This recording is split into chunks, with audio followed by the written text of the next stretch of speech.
I think for me, I'm just deconstructing the topic into these three elements and sharing my thoughts on how do you go around looking for opportunities? B, what typically works when it comes to conversion? And C, how do you finally get the job done, which is the persuasion part. So as I said, my presentation has three sections. So opportunity, conversion, and persuasion. And each of the sections have exactly 3 slides. And once I do that, then I'm done. We start with opportunity. Now, obviously, opportunity, the assumption is that it's something which is forward-looking and future-looking. I mean, one doesn't really talk about opportunities in the context of the past.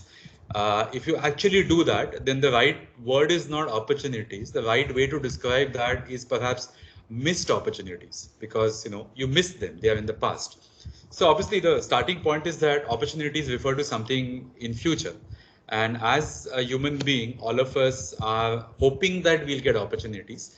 And they could be any kind of opportunities. They could be, in the context of today's session, they could be an opportunity to sell SIS solutions. There could be opportunities to advance your career. There could be opportunities to learn a new skill set. It could be opportunity to, I don't know, maybe go to a mall and do nothing in the context of today's COVID scenario. But essentially something which is forward looking, and it is something which might happen or you might be able to do if something happens. That's a very broad way. That's my definition of what could be an opportunity. So my first theme, one of the 3 themes within the context of opportunities and identifying opportunities, is this quote from Edison. And I think this is a very interesting quote. I love this quote because we expect opportunity to be good looking and sexy looking when it presents us in its face. We expect the opportunity to come knocking, and it will like sort of knock us on the head and say, hey, I'm the opportunity, like, convert me. Now, in real life, that doesn't happen. And I'm one of those advocates who believe that opportunities don't actually knock on your door. I mean, that's like physically impossible. Opportunities can't go around knocking on doors. Many a times you might be faced with an opportunity, but this slide tells you that, many a times you miss that opportunity because, to actually identify the opportunity and do something about it, it actually takes hard work. The classical adage of opportunity knocks you in the face and, like this opportunity just landed in my lap. I think those are, I would say, fairy tales. They're fantasy stories. That doesn't happen in real life. You have to actively hunt for opportunity, and you also need to also acknowledge that hunting opportunities and trying to convert them and doing all of that requires hard work. And I think this quote from Edison explains it very well. That you miss it because opportunities are dressed in overalls and they look like work. At times we tend to confuse opportunities with serendipities.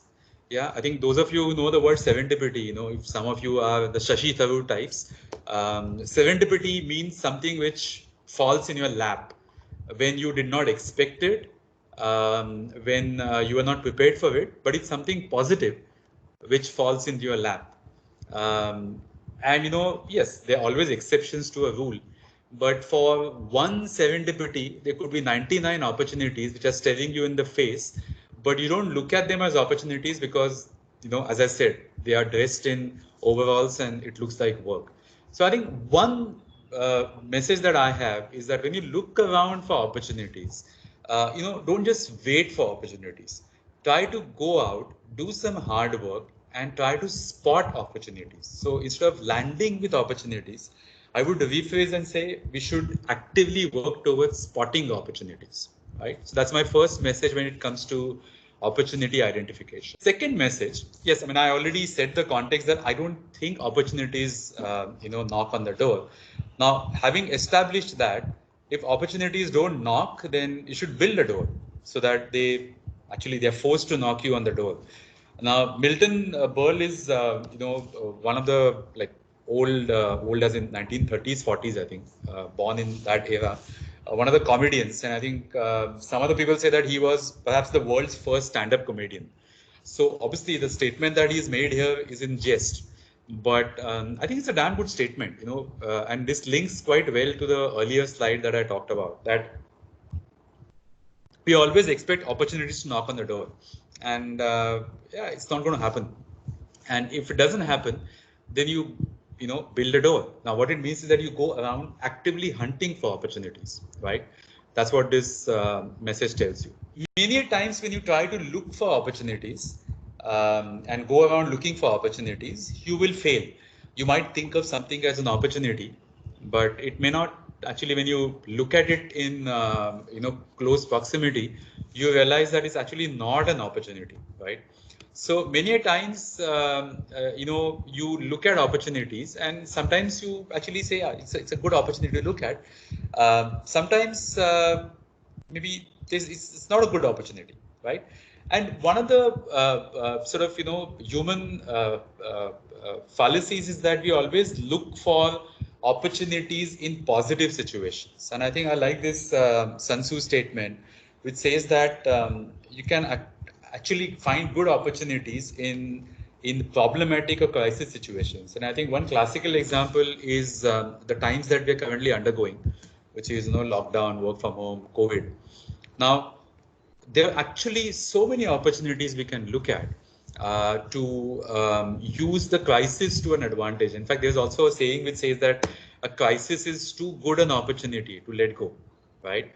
Now, some of the initiatives that we have taken up within Ipsos, whether it is driving online, you know, the fact that we are doing this session, because we think SIA is, you know, it's a good way to build a contactless or, you know, sort of COVID-proof kind of business. Now, these opportunities are coming out of the COVID problem. And to that extent, I think, you know, sometimes we need to not just look on our own, which is what Mr. Burl seems to suggest on the previous slide, but also especially focus on problems. Because, you know, if you look at good things and look for opportunities in good things and positive things, you're not going to find. Because the assumption is that if your good things are around you, and somebody's already sort of capitalized on that opportunity, and good things are happening because that person has already business plan and he's implemented something. The only way to find an opportunity is to actually focus on problems, focus on hardships, focus on difficult situations, because that is what people, businesses, companies will pay you if you come back with a solution. So I think those are my three specific thoughts on opportunities. Now, okay, so let's assume that, you know, we accept the fact that opportunities don't go around knocking. You need to go and actively hunt. You have to accept that opportunities may not sound very glamorous and sexy, and also opportunities are most often found in problems or difficult situations. So having done all of that bench sort of, you know, baseline work, okay, so we become good at spotting opportunities. Stage two is now we need to convert it, because the opportunity is not going to convert on its own, right? It needs something. It needs nurturing. It needs somebody to actually think about it, come back with a solution, you know, all of that. And then obviously you go to the third stage, which is the persuasion stage. So let's look at now converting. Now again, in my same rule of three, I got three specific messages on converting of opportunities. So obviously, you know, needless to say that you can convert opportunities only when you undergone the first three steps of identifying opportunities, and you got a good opportunity, which you have identified through hard work, and you sort of figured out that there's a problem that a lot of people are facing, and then you might have a solution for it. Now, how do you convert that thinking into a specific tangible opportunity? First rule, Bobby Unser is one of the Indy 500, you know, rated drivers, you know, and this quote is attributed to him that, you know, you can actually succeed. And I'm applying this to, you know, the construct of converting an opportunity into a successful, let's say, solution, so as to call it. Success is where preparation and opportunity meet. So just having identified the opportunity through the earlier section is not good enough. You need to start preparing. And this is also one of the cases where people tend to give up. You know, people tend to give up saying that it's too difficult. It's too much of hard work. You know, I think I've passed that stage, and that becomes a problem. And I think one of the things when Geeta and I were talking in the context of SIA, we had this discussion and we said, you know what, SIA is something which, and social data and SIA in general is something which is not what a classical researcher knows. We are not comfortable with that. This quote is attributed to him that a pessimist sees difficulty in every opportunity, and an optimist sees an opportunity in every difficulty. And we talked about how opportunities could be identified by looking at problems and difficulties. But having done that, the next task is to have that faith and belief, because a lot of people, they tend to give up and they say it's too difficult, either because they're not prepared, they haven't put in that hard work, which is what I talked in the previous slide. But even after putting the hard work, they're not convinced. They want to give up. And maybe the reason could be that they themselves are not convinced. They are doing it because their bosses have told them. They are doing it because maybe it looks good that I'm doing something and I'm seen to be involved. But you're not doing it because you believe it in your heart. So I think this quote brings that message out, that an optimist sees an opportunity in every difficulty. So every time you struggle, every time you have this feeling that, listen, I think this is not something I was looking for. You are likely to give up unless you always be positive and be like an optimist. Now go to the last part of my presentation, which is persuasion. So yes, we've got a damn good opportunity. We put in a lot of efforts. We've done something. We failed. We learned, and we throughout the entire process we kept a nice growth and positive kind of a mindset. But at the end of it, just having done both these things is not good enough. Finally, for the opportunity to materialize, somebody has to buy. Somebody has to say, yes, that's a great idea. I want to issue the PO tomorrow, right? Which is persuasion. So what are my 3 tips for after identifying opportunities and after sort of converting those opportunities? How do you persuade people? Because you just can't like send an email to a client and say, here's a great thing, now you do what you want. If you buy, great. If you don't buy, that's also great. I've done my job. No, that you haven't done your job, because unless you get somebody to sign on the dotted line, your job is not done. Which brings me to the next message, and I think Brené Brown is always associated with the concept of vulnerability. And vulnerability means that if you want to sell something to somebody, you really need to open up. You need to establish that basic level of trust. And I think that is a construct of consultative selling. Selling is not, you go with whatever you want to sell and sort of, just advertise and, fool people into buying it. That is lying. That is not selling.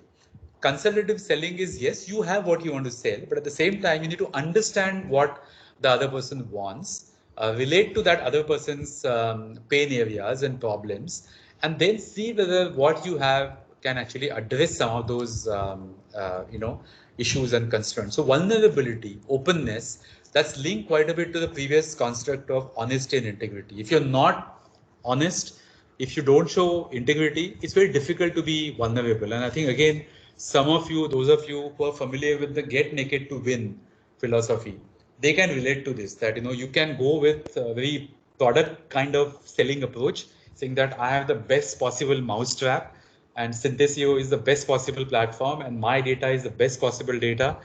That's not being vulnerable. Yeah, that is not being honest. This is about being vulnerable, open, listening, all of that. And Brené Brown, this quote I like, because it says vulnerability is the birthplace for innovation, creativity, and change. Because innovation and creativity and change are not things that you can do in isolation. You can't say, I will be innovative, right? I'll be creative and I want to change if others don't look at you that way and others actually don't do things that you want them to do. So you can be innovative if people think you're innovative and people actually say that, oh, this is different. Ipsos is actually recommending something which I hadn't thought, right? So there has to be an audience for you to be seen as innovative, creative, and somebody who's actually doing something different, or somebody's changing, right? So vulnerability is critical.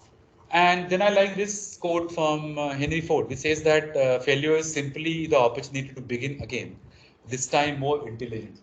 And this is again, I think when you're trying to convert something, you will fail first time. I mean, almost like 100% guarantee that you will fail the first time. But then you go back to the drawing board and try to figure out what went wrong, and then you try to improve, and you go and do it again. And I think those of you who were part of the FLP class, and those of you who would have heard about the growth mindset, would actually can actually relate much better to this, because there we said there's nothing like failure. Failure means that you haven't succeeded yet. Okay, failure sounds like an absolute failure, but it's not. It's not an absolute failure. Failure is actually an opportunity for you to start again. Now, the good news is that because you failed, you can do some diagnosis on why you failed and bring in these learnings, and next time do things more intelligently. From a conversion perspective, I talked about the three messages, that you need to always have a positive attitude to the converting the opportunity. You need to put in a lot of hard work, and finally, you need to prepare. You need to be prepared to fail and bounce back, and again fail and bounce back. And then I guess in the end, you will, even if you don't achieve 100% success, but with every failure and bounce back cycle, you're moving closer to that 100%. You're starting with zero. You may not end at 100, but you're actually reaching 50, which is good enough. Because the way I look at this is that, a pessimist will say 50 is bad because I want 100. An optimist will say that 50 is much better because I was at zero. Yeah. So I think those are the three things which will help you better in converting. So I think at the heart of persuasion is integrity and honesty. And again, Spencer Johnson, the guy who wrote a book called Who Moved My Cheese, is one of my all-time favorite books. So please read it if you haven't read. And this quote is attributed to him. And he, many times we use integrity and honesty as interchangeable kind of terms. But this is a very nice quote. It says that integrity is about telling myself the truth. It's about me doing the right thing when nobody's looking. But honesty is when I talk to other people, do I do the same thing? I mean, at times you could be honest to yourself, but you might lie to people. At times you could be lying to yourself, but honest to people. Best thing is to, sort of be honest to yourself and to other people. And I think for persuasion, this is very critical because clients are smart enough. People are smart enough. If you don't believe in what you're telling somebody else, there's a very high chance that the client won't believe what you're telling him. So I think to that extent, integrity and honesty is critical. And this is for me is very critical because when you look at selling as a job, as a role, the usual used car salesman kind of positioning says that you lie, you advertise, you exaggerate, but you sell at any particular cost. I mean, I don't usually subscribe it to that point of view. For me, I think it's about being true to what you're trying to do, being true to yourself, and you owe it to your client and customers to also be true and honest to themselves. So let's say in the SIA situation, the client already has access to social data. Now, I'm not going to go and say that what you have is rubbish and what I offer you is 100 times better. I don't think that is being honest and that is showing integrity. And the last point I have is that this is about the message should be not what you want to talk or what you are saying, but message is what the other person understands. And many a times when we go with our PowerPoint decks and solution presentations, we have so much faith in these solutions, and we don't even listen to the client. We don't even sort of accept the fact that maybe what you have may not meet the client's need 100%. And maybe the client wants a bespoke solution. Maybe the client wants some kind of a consulting. The client wants some sort of a hand holding. And we just say that, yeah, I've done a good presentation because, I had 80 slides and I did, my 80 slides, and the client said, yeah, okay, everything is okay, because the client is nice. But at the end of it, what have you delivered? Have you delivered what the client wanted, or have you delivered what you wanted to deliver? So I think to that extent, this is critical, that people are finally picking up messages that they are picking up, not necessarily what you're providing, right? And based on what they have picked up, either they get persuaded or they don't. And if you assume that what we have spoken is persuasive enough, no, that message may not have landed exactly the way that you wanted to land. Maybe you were not vulnerable enough and you scared the client, and you essentially told the client that you're an idiot and what you're doing is wrong and what I'm doing is God's gift to mankind. If you go with that attitude, and if you actually sort of talk without listening, then actually there's no persuasion. You might have a great idea, but people are not persuaded. Yeah, so I think that's why, for persuasion, having that vulnerability, having that two-way communication. And I would say that, for selling, I would say 70% is listening and 30% is talking. While as usually people look at selling as 100% talking and no listening. I mean, I've got a half an hour with the client, and I just need to get my spiel out. And it doesn't make a difference whether the client has heard me or the client has questions. Client can always send me questions later on. Doesn't make a difference, but I have to do my job. That is not the way you do selling. So I think those are my sort of whatever thoughts that I wanted to share.